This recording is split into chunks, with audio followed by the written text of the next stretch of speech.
Welcome to the PreSnap Podcast presented by LineStar. Alongside my co-host Tyler Wiemann, I am Shannon Sommerville. And on today's show, the topic is, who is this year's Kyren Williams? Last year, the Rams running back emerged as one of the top running backs in fantasy football. And before the season, he was being drafted in Underdog Fantasy Best Ball drafts, ADP 169. So insane value considering he finished RB1 week 17. So won a lot of people their fantasy football matchups. We're going to take a look at the landscape across the NFL and check out some potential candidates who could have a breakout year this year and put up Kyren Williams-like numbers. First of all, Tyler, what did you make of Kyren Williams' season last year, and what are the things we should be looking for in terms of potential candidates to kind of fill that fantasy stud void? Yeah, I mean, we should have seen this coming a little bit more. He showed some flashes in 2022, and then, I mean, Cam Akers looked really bad that year when he came back from his injury, but everybody was just anointing him as, the guy. And when it ended up coming down to it, Kyren was the guy. Yeah, essentially Cam Akers, the assumed RB1, as you mentioned, and then the Rams basically trade them to the Vikings for basically nothing.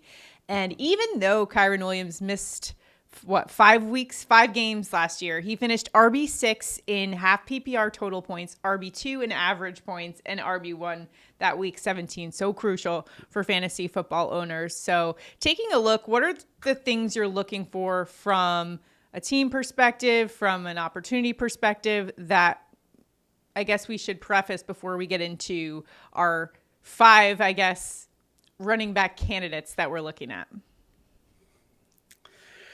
Well, one of the things I think is it needs to be on a better offense in the league, or at least an, near average offense in the league, and then a path to opportunity, whether it be injuries or a muddy kind of backfield situation where we don't truly know who is the RB1.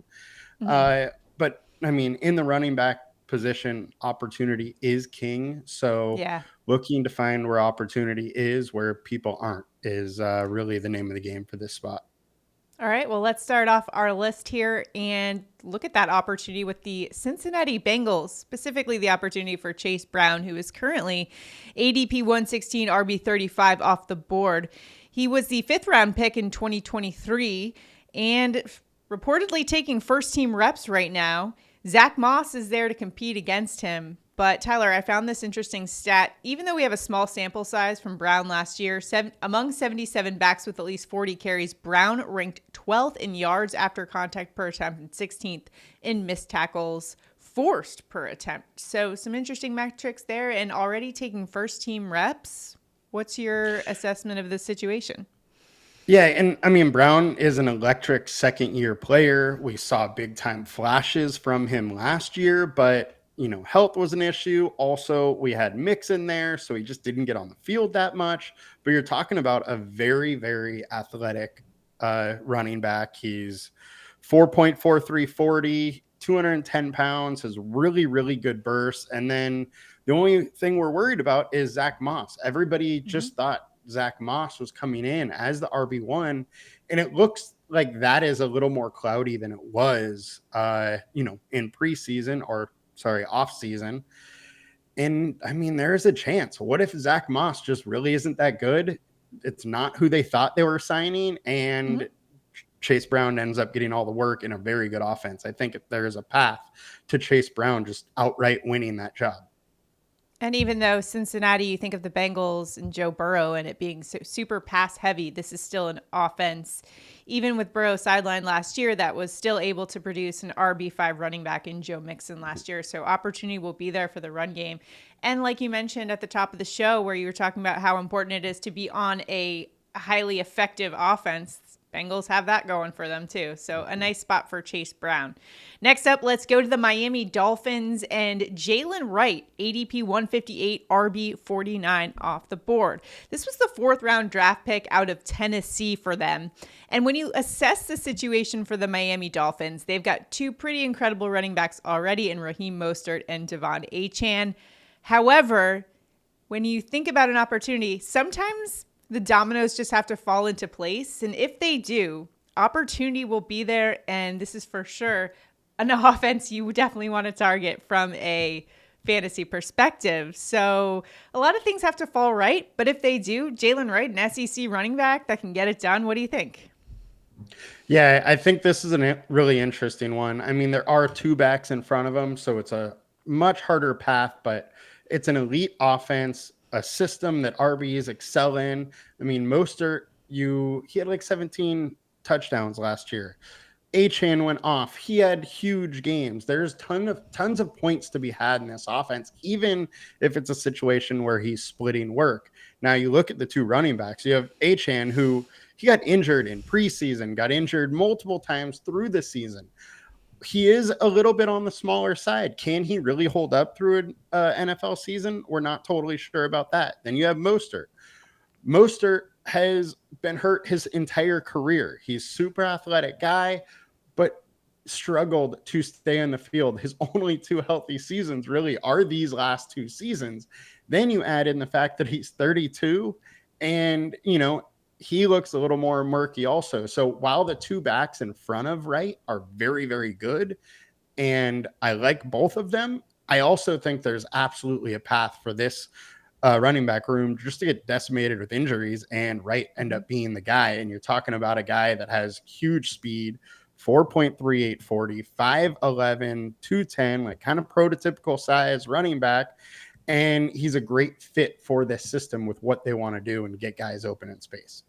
Yeah, and had a great college career and, in fact, ranked 5th in yards after contact per attempt last year, 13th in elusive rating per PFF. So he's definitely got the metrics on his side. And, he's got a Miami Dolphins head coach that knows how to utilize weapons on offense. So I like where he is in the system.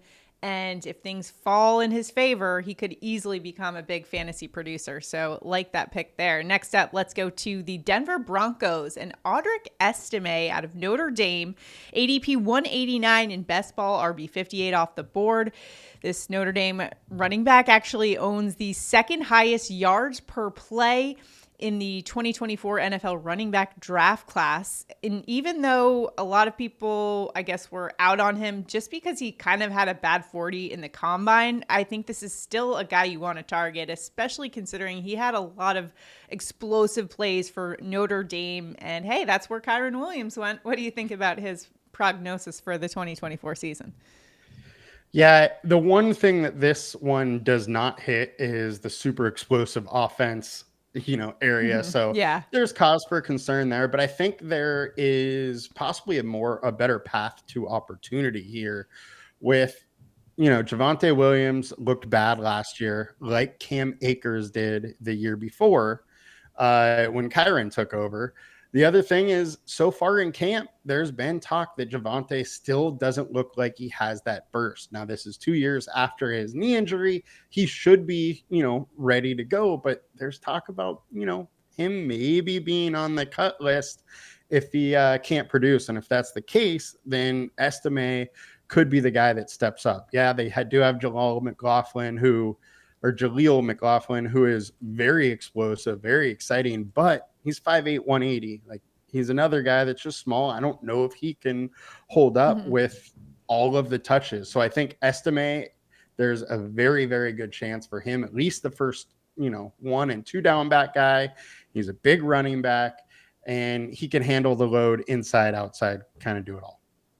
Even though this isn't the high-powered offense that we like to target for fantasy football, this is a head coach that likes to run the ball, and especially with a rookie quarterback, you expect them maybe to lean on the run game a little bit more, so that could work in Audric Estime's favor. Another thing that works in his favor is the fact that, hey, he had a bad 40 time. You know who else had maybe not the best 40 time was Kyren Williams. So as they say among the analysts, it's like guys running around in their underwear isn't always the best indicator of success in the NFL. So there's that going for us. So now we have those three guys that we are looking at as potential candidates. Tyler and I have both chosen a player that we are targeting. We're planting our flag in these guys for the 2024 season and saying this is the replacement for Kyren Williams. Who you got, Tyler? I'm going way off the board here. I'm not even going to the position of running back. I'm going with Justin Fields for Pittsburgh Steelers. He is in a similar situation to Kyren Williams last year. You have a presumed starter in Russell Wilson. Everybody thinks he's the guy. They've been saying he's the guy in the offseason. And what happens? He starts camp injured, and Justin Fields is starting, working out with the number ones. We know Fields is extremely talented. We also know Arthur Smith is in love with the run game. I think it does make some sense for him to just go to Fields. We know Wilson isn't that good, and Fields just has giant upside. It's a guy that you can take in your 17th, 18th round. And if he's the starter, he should be in the 4th, 5th round.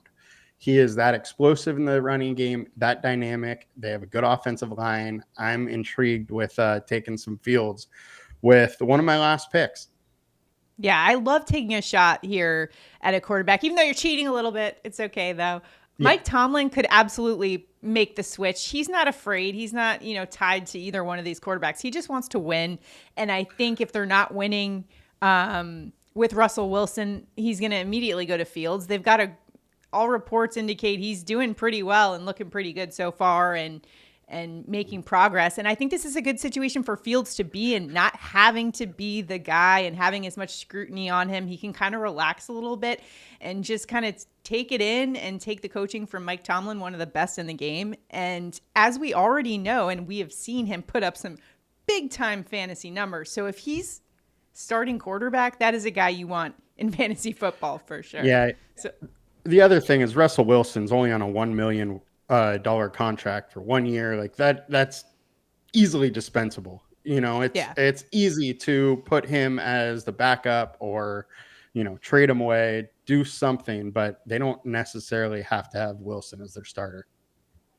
And I also like the pick because he at one time did play for the University of Georgia. I mean, I know he went to Ohio State, but he did have those Georgia roots. And that's exactly my transition to my guy. And he's not as much of a sleeper as Kyren Williams was last year. However, I love Zamir White and his outlook for the 2024 season.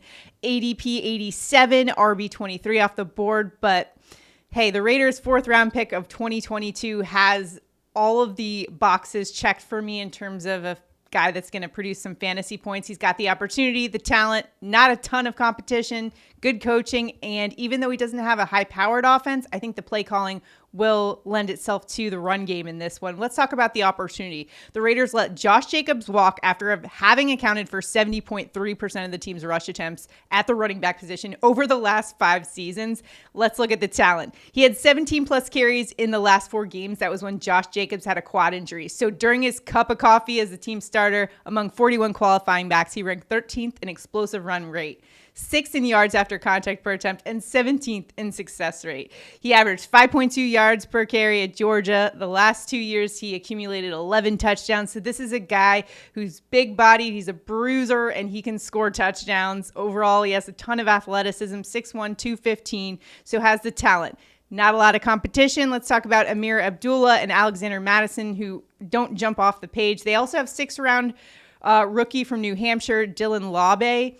Although this is an interesting one. Laube is getting first-team reps on 3rd down offense, so watch out for him. He might be a sneaky pick, but still not going to get those RB1s out of the gate like Zamir White will. Also, the coaching, when you're looking at this situation for the Raiders, they brought back head coach Antonio Pierce in this one, and he very much wants to return things to kind of a ground-and-pound offense, lean on the defense, and kind of play it safe, ball control offense. That lends itself to the run game as well. In fact, Zamir got 20-plus carries in 3 of the last 4 games when Antonio Pierce was the interim head coach.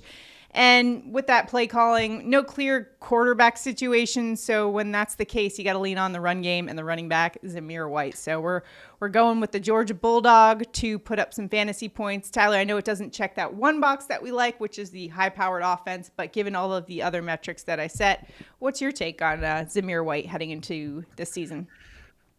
I mean, if it plays out like the last, 4 games where he was the guy with all that workload, I think he's in a great spot. There definitely is a little worry about Dylan Laube. I think he does have a path, but I think Zamir White is going to be the workhorse as long as he can stay healthy and doesn't mess it up.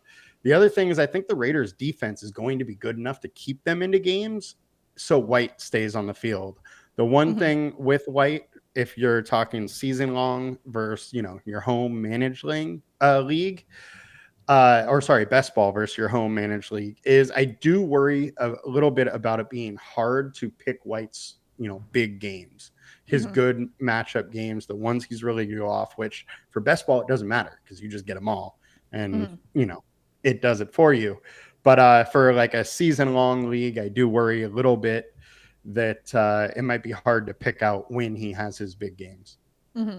Yeah, for best ball, of course, those spike weeks we love for that fact, but it's hard to predict in the season, especially that Raiders offense is going to be hard to predict as a whole, given their uncertainty at the quarterback situation and kind of like what that's going to look like next year. But they do have some pieces there, so who knows what will happen with that. But what we do know is that the opportunity is there, so liking that. All right, if you haven't already, make sure to check out the latest best ball tool on the LineStar app. We have our rankings that are out, brand new rankings.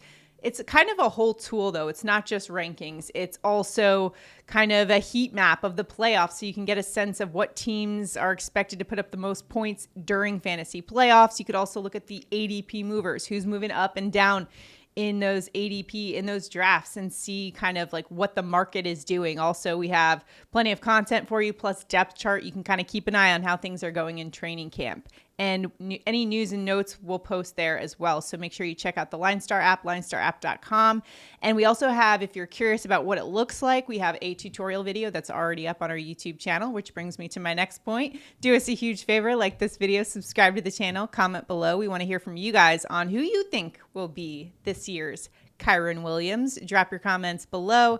And as always, subscribe. Keep up with all of the content we've got coming out, especially for best ball season. NFL is right around the corner. Hope you guys are crushing those best ball drafts.